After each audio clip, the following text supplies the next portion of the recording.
What's up everyone, my name's PlatinumHowler, coach of your Delta Gligars. Today I'm bringing you my week 6 match of the APA Academy versus SlackOut and his Northern Weasels.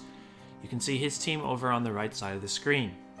SlackOut is currently 2-3, although he has gone up against some pretty tough opponents so far. This is not going to be an easy game for us by any means. He has a lot of things that threaten us quite a bit, and a lot of things I don't know if we can deal with super well. Last week we brought a pretty weird team, but this week we have about as hyper offensive Sun team as you can get. We have Torkoal with the Heat Rock for the second time this season. I'm convinced that he's going to bring Scorch because he's brought it. It's one of his most brought mons this season. I think he's brought it 3 times already in 5 games, which for a tier 4 is not too shabby. And it just matches up really well against my Sun threats being Heliolisk and Venusaur. It's just being able to be specially defensive, not run any attack investment, and fire off hits boosted by my Sun just makes it very threatening.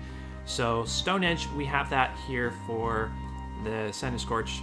It has a chance, I think it's like a 50-50 roll to KO max HP.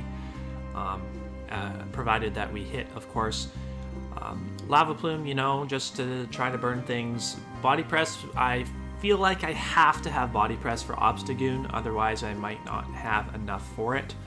And we also have Yawn on here because he has Wobbuffet again, and we faced Wobbuffet in week 2, and I felt like I had to run Yawn. I had to run some status move that if he were to encore me into it, that I wouldn't be like just trapped and die to a combination of counter or mirror code or whatever. So I can click Yawn if Wobbuffet comes in and tries to trap me, and then hopefully he doesn't like leave it in and then switch out into something else that I Yawn and then like claim Sleep Clouds or something. I don't think Sleep Clouds applies in that sense because I couldn't do anything about it. Like, I wasn't trying to sleep 2 of your mons at the same time, you know? Anyways, so 8 turns of Sun, Silk Scarf, Solar Power, Heliolisk, just does a ton of damage to his team. We are modest max speed, that speed ties with Jolly max speed Obstagoon. So hopefully we can win the speed tie if we need to, and in the Sun I believe Hyper Voice is a roll to knock that thing out, depending on how much HP investment it has or defensive investment. Volt Switch out on the Corviknight, we can Weather Ball it. Weather Ball would actually be doing more to a Corviknight with Sun up than our Thunderbolt would be. And then Grass Knot is there for the Seismitoad, although if he is bringing the Seismitoad, I suspect it'll probably be Rindo, so we'll have to watch out for that. Since this is a very hyper-offensive team, I will have to be pretty smart in the way I position this. If I can bring this in on my own double switch, like predicting his switch, then that would be really good. Otherwise, I don't have any sources of momentum on this team, which is probably a major weakness of it, considering how hyper offensive it is. But I'm hoping that Heliolisk can be a good breaker for us in this game. Next, we have Venusaur, modest life orb, maximum damage as possible. Sludge Bomb, Weather Ball for Corviknight, obviously. Sludge Bomb, we're going to be clicking against most things. I'm really, really relying on Sun so much with this Venusaur because we have Solar Beam as our Grass Stab. And I wanted Solar Beam because Zeraora is one of those mons that we don't deal with very well. And Life Orb, Solar Beam, if I can get a little bit of chip against it, it might be able to knock it out, you know, depending on its set and whatnot. So I really, really just need the maximum damage output as possible. So if I have Venusaur in with Sun Up against Zeraora, I'm clicking Solar Beam. And if we can manage to get a growth up with Venusaur, I am not sure what on his team is going to be able to take a hit from it. I believe that we put enough speed on this Venusaur to outspeed max speed Timid Primarina without the Sun Up. If I wasn't worried about outspeeding that, then I probably could have put in a lot more investment into bulk, but preferably I just don't take any hits with Venusaur this game. That would be very nice. Making its debut this week, since this is the last week for transactions, I wanted to try to get Drampa an appearance before it, makes the cut or not.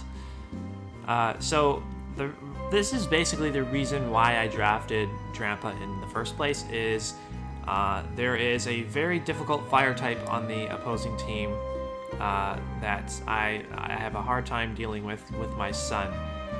So I need something that can nullify the Sun to switch in and resist my opponent's fire type attacks. So that's why I have Cloud9 physically defensive Drampa with Rocky Helmet to hopefully get some chip damage off against things like the Centiskorch, like the Zeraora. I also wanted to bring Drampa because it can defog hazards away, and I didn't really want to bring Rapid Spin on Torkoal, / I didn't think that I could afford to. We have defog on Drampa instead.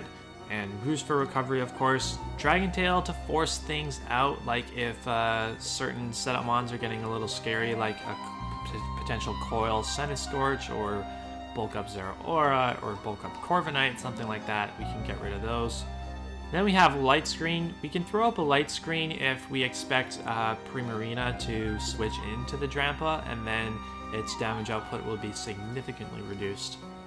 And that may help us get up a growth with Venusaur being able to set up behind a screen, especially in front of something like Primarina. But I don't know. I think it's going to be tough to get that scenario set up with Sun also on the field for a number of turns. Next we have our Necrozma, max special attack, 3 attacks, recovery, Heat Wave for Corviknight, Power Gem for Centiskorch. We needed the Expert Belt damage boost against Centiskorch, because if it's like near max SPDF, then Power Gem is, I believe it's like a roll. I could have ran like Stone Edge physical on Necrozma, but I just didn't want to. Like, Power Gem is 100% accurate. Stone Edge, can't say the same for that. And just the rest of our moves are hitting harder against this team, so hopefully that Power Gem will be strong enough to knock out Centiskorch if we need it to. Then we have our Morning Sun recovery, which I'm hoping, if Sun is still on the field, that we can recover a ton of health from clicking Morning Sun. I'm likely going to be needing to lean on this to take quite a bit of hits if things don't go my way, so Morning Sun is going to be very helpful there. And yeah, I don't have much on this team that can take hits from anything, so I needed to have the recovery rather than have any form of setup. Last but not least, we're trying a very gimmicky Mimikyu set. Trick with Choice Band. So we very well might lead with this, and if we can trick a Choice Band onto something like Primarina, if he leads with Primarina, then I might click Trick, or I might just click Woodhammer and try to knock it out. Choice Band Woodhammer will knock out Primarina. If he leads with Seismitoad, I would probably just click Woodhammer to try to knock it out, and hopefully he doesn't feel terribly threatened so that he needs to switch into the Corviknight immediately. If we do decide to go for Trick and we trick the Corviknight a Choice Band, I hope it won't be too big of an issue, because I hope it won't have attack investment. And if it doesn't have attack investment, then Drampa can just come in and click Roost and Brave Bird Recoil. He's going to be taking Recoil plus Rocky Helmet Chip, and I can just sit there and Roost for days. And then if and when he decides to Gigantamax the Corviknight, he will not be receiving the attack boost from the Choice Band. He would be able to change up his moves freely, but he cannot click Roost in Gigantamax form, so that's a plus. We are adamant for as much damage output as we can possibly get, and then we put max speed instead of max attack, so that we are 1 point faster than max speed adamant Obstagoon, and we can play rough that thing. So that's going to be the team.